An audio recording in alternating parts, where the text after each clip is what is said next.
Provisional REM's Paranoia. There are no oni around the world. A tinge of blueness could strangely be felt in the air of this morning, which had just welcomed dawn. Whether what could be felt was the faint, lingering notes of nighttime, or perhaps it's the impression given by the serene atmosphere of the morning coated in tranquility. She doesn't understand the fine details of it. Nevertheless, Rem did not dislike that blue atmosphere which gave off a peaceful impression. In the still early morning of the walled city, Rem, who had just woken up in the town's biggest mansion, folded her beddings with haste and headed to the backyard with cane in hand. For the cooking and cleaning, she has to draw water from a well. Because of the cane she's holding onto, she was practically restrained to one arm. As such, drawing the necessary water was a huge task. Nevertheless, she simply did not wish to whine about a task she had decided to tackle by herself. But then, arriving at the well she had aimed for, Rem peeled her light blue eyes wide open and released a sigh. In the vicinity of the well in the mansion's backyard, she perceived the traces of the well water having been drawn up in a water pail, and the necessary amount having been carried to the cookhouse. Then, the one who had done that in the stead of Rem, who had come here hurriedly, had been the backyard of the mansion that falls into tranquility. Faintly mixed in there was the cries of the trampled grasses, the sound of something sharp cutting through the wind, and the slightly labored breathing of a man. Whence her eyes fell upon what she heard, the source of the sound, and who the offender who had drawn up the water from the well in Rem's stead was had become clear. With the mansion's backyard as training grounds, continuing to swing his beautiful drawn sword, that was a person with red hair.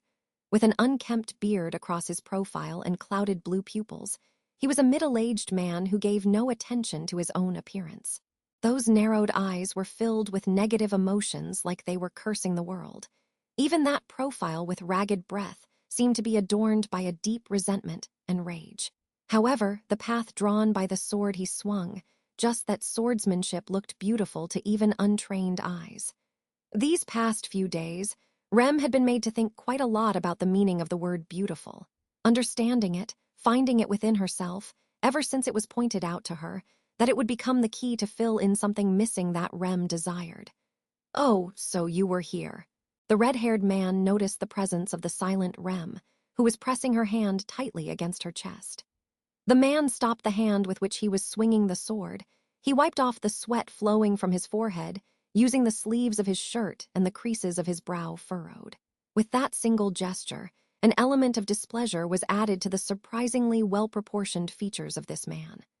Rem thought that, mixing in a hint of ugliness within something well-proportioned, perhaps had something that communicated much more anxiety and bitterness than something repulsive. The man before her made her think that in particular. It is Heinkel-san, who is early again this morning, it seems. Simple habit. A mediocre person like myself can't slack a single day, or else he'll continue to slack more gradually after that. So it just happens that continuing is a lot more convenient. So then, is that why you're up this early in the morning? That way I don't get any comments from the peanut gallery. At least until you arrived, huffing in displeasure. The man, Heinkel, told Rem she was a nuisance through implication. While having been taken aback at the beginning, she had gotten used to that manner of speaking after several days. If she just thought of it as a slightly more tepid version of Abel's cold and dry manner of speaking, it was nothing special. From the start, it was more unnatural that the majority of the people they had met, such as Flop, the people of Shadrach, and Zicker, had been favorable towards her. Though it was obvious, just as there were people that were unconditionally kind to Rem, there were also people that unconditionally disliked her. Heinkel was simply the latter. That, and a latter whom she had the reins of tightly held. Heinkel, who was currently coarsely wiping his sweat for all of his mouthiness and attitude, did not bring up any more trouble than that. That point must be because she also has the position of Priscilla's servant. In the end, no one could directly go against that beautiful woman, with hair red like blood. It likely meant neither Rem nor Heinkel were an exception to that. But regardless, Heinkel-san gives me the impression of being a bit of an inconsistent person. What? On the spot, she verbalized what she was thinking, and those sky-blue pupils glared sharply at her. However, sensing that he wouldn't show any aggression other than glaring, Rem shook her head with a no. You drink nothing but alcohol all day, and yet you're actually training while calling it a habit. And you even drew water from the well, earlier than I arrive. I told you, I'm just continuing my training because it'll be annoying later. I use the water from the well too to wipe my sweat. It's an eyesore watching you and that brat Bumble trying to draw water too anyway. If so, you could have just shut yourself in your room so you don't have to see us. What I do and where I do it is up to me. Twisting his face in annoyance, Heinkel protested thus to Rem's point. But something about it could not help sounding like a poor excuse to Rem. Heinkel's true feelings likely were that he considers strangers disagreeable and would rather avoid others. On the other hand, the fact that he cannot completely isolate himself from those he finds disagreeable is shown through his actions, which is why the impression Rem holds of him had become that he was inconsistent. Huffing with a HMPH, Heinkel makes noise and sheathes his sword into its scabbard. That movement and handling of the sword, that it by itself looked like something so polished, pushed that impression further. Although he looks at the blade as if it's something detestable, he still handles the sword itself with great care. It appeared to be a state in which you could say love and hate are mixed together. Like you wished, I'll go back to my room. You do whatever you will. Before that, won't you help me with the cooking while you're at it? If handling blades is something you're good at from habit, then I would appreciate it if you could help me by peeling vegetables. Are you fuck-hick? Heinkel, who had swiftly turned back around with eyebrows raised, having heard Rem's words. It must have been an unexpected request. Of course, Rem herself wasn't being serious. She simply wanted to make Heinkel's surly face collapse for some reason. If he had asked to help suddenly, she would be surprised and find it difficult. Perhaps Heinkel also noticed that Rem meant nothing more by it than to tease him. Shit, you need to learn some fucking respect for your superiors else. Saying so, Heinkel plucked at his own red hair.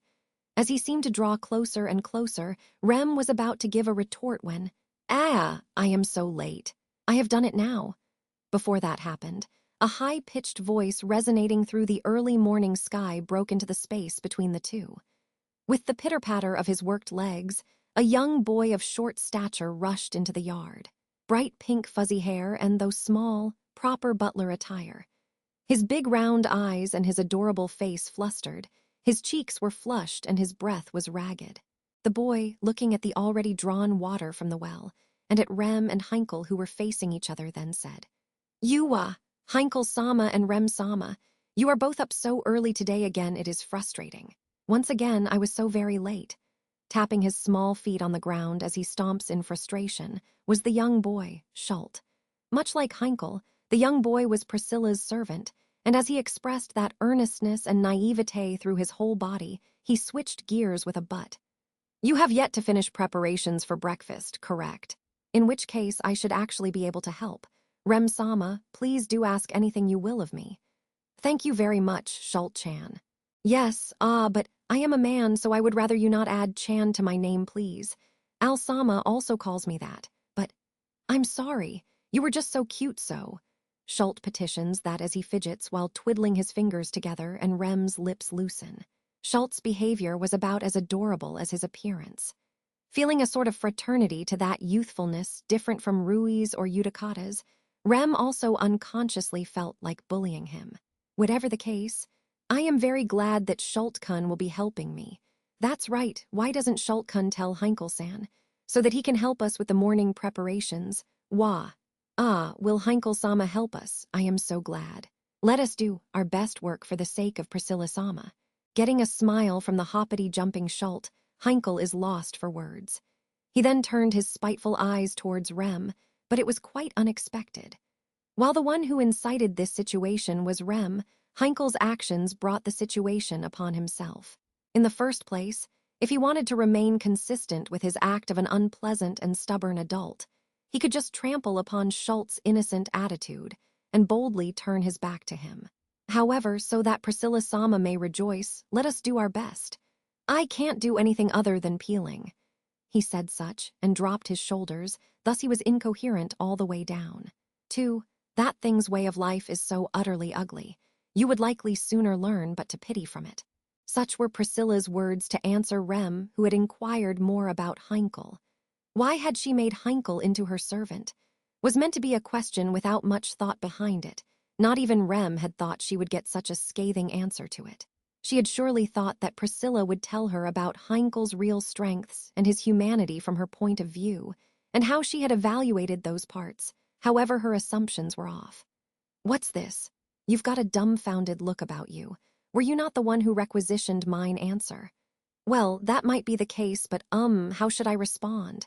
That you do not understand. HMPH, why do you think like so? Since I thought that Priscilla-san didn't like things that weren't beautiful, that she loved things that were beautiful, was something that Priscilla explained to Rem on occasion. That Rem had, in this way, been serving at Priscilla's side, and taking care of her daily needs had also been because Rem wished for Priscilla to correct what she lacked using her sense of beauty. Priscilla had eyes that could discern through the nature of people and objects. Through their short time together, Rem had many times witnessed cases that could make her believe such, and she had come to call things with value, things that excelled, beautiful. That she had kept Heinkel, who she had evaluated as ugly, by her side was something. That did not make sense, or rather, it felt like it was not consistent. You point at myself and note that I am inconsistent. You have quite the overspoken lips, do you not? If I'm wrong, that may be so, but she hadn't said she was wrong. Rem gazed into Priscilla's crimson pupils and clearly asserted such. Hearing that response from Rem, Priscilla touched her pale cheeks with her graceful finger. Gently tracing the tip of her finger through her cheek, the tip of her finger arrived at her lips. Heh, so you won't show me you're wavering. I have no reason to waver, and why do you believe so? Because I believe that Priscilla-san is not a person who strays from logic, even if she's intense. Rem quietly gave that answer at Priscilla's gaze that seemed to be speculating on her. The moment she heard that, Priscilla exhaled with a sound of amusement. She sighed in relief once it seemed like her mood had not fouled. Just like she told, Priscilla is a person who does not stray from logic, though she didn't think she wasn't unreasonable. Rem didn't hold the belief that her mood wouldn't foul for some reason unknown to her. Rem, what do you think of a garden filled with only beautiful things? A garden filled with only beautiful things. I shan't say it thrice. Being told that bluntly, Rem's thoughts went into overdrive from Priscilla's words. Following Priscilla's philosophy, would that not be the most ideal of gardens? If there is value in what is beautiful, then you would be surrounded by valuable things in that place. However, if that truly is an ideal place, Priscilla should be able to put together that same thing. While having that privilege, Priscilla holds on to Heinkel, whom she had judged ugly. What is her true motive behind that? Churning her thoughts with utmost effort. In a place filled with just beautiful things, the beautiful becomes commonplace. You see something as beautiful once you know something that isn't. If that's the case, then in a garden filled with only the beautiful, the value of what is beautiful becomes lower, or some such. Voicing her own thoughts, Rem furrows her brow at just how prideful a way of thinking it is. If this logic were to be right, Priscilla is keeping Heinkel in her grasp, to keep him who she had judged ugly as a point of contrast to her beloved beauty. For instance, that could be as a foil to Schult, the much similar servant which tags along with him. I believe that to be quite egotistical. Cuckoo, hick, what is so funny? Putting the back of her hand in front of her mouth, a sound escaped Priscilla's throat in response to which Rem's eyes widened. But she lightly shook her head to that questioning. That your thoughts strayed into speculation, such that you would rebuke me, was most amusing. There was also something amusive about your thoughts before that. If you gather only beautiful things, in exchange the value of that beautifulness is lowered. Not bad. However, that is just the grief of those who have no external measure of beautifulness.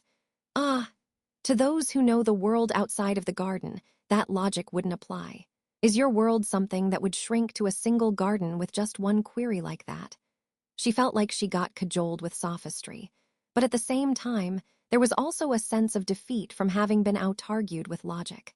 What she had realized from Priscilla's words was the difference between the world she saw and hers. It likely meant that which could be called a difference in field of view was something in orders of magnitude. Not having any memories or any reliable foundation to stand on was not an excuse. Rem slightly hung her head at that bitterness. Then, besides, while that certainly might be an ugly way of living, the manner in which he handles the sword is beautiful. With the addition of Priscilla's opinion, Rem recalls Heinkel's form from the early morning. That red-haired swordsman with haphazard hygiene who spills all sorts of sarcasm and vulgarities. However, it certainly is, as she said, his form as he swings his sword and his posture handling the blade. There was something to marvel at in that. The things that are beautiful from any angle, like mineself, are limited. Do not narrow your view of the world even a little bit. Rem, try to take your cane sometime. I'm always holding onto a cane, though. Fool. Not a physical cane. A cane to walk far and wide around this world. That imparted knowledge onto Schult and vigorousness onto Al. So you as well take your cane. Priscilla's speech was obtuse, and Rem had her hands full following it. But, feeling that she's always telling her important things, she was stuck endeavoring to work her head. Today's cane will likely have Rem pondering over it, much the same as beautifulness did. However, there are points you must see. You may entertain myself as best you can. So, her lips relaxed, and what she felt from Priscilla's form posed with magnificence, that was beautifulness, because at the same time she understood that what propped that up was the cane she held. I also want that which makes the blood-like scarlet princess before her eyes. She who was left at the walled city, Rem had been naturally made aware of what she wanted as well. End.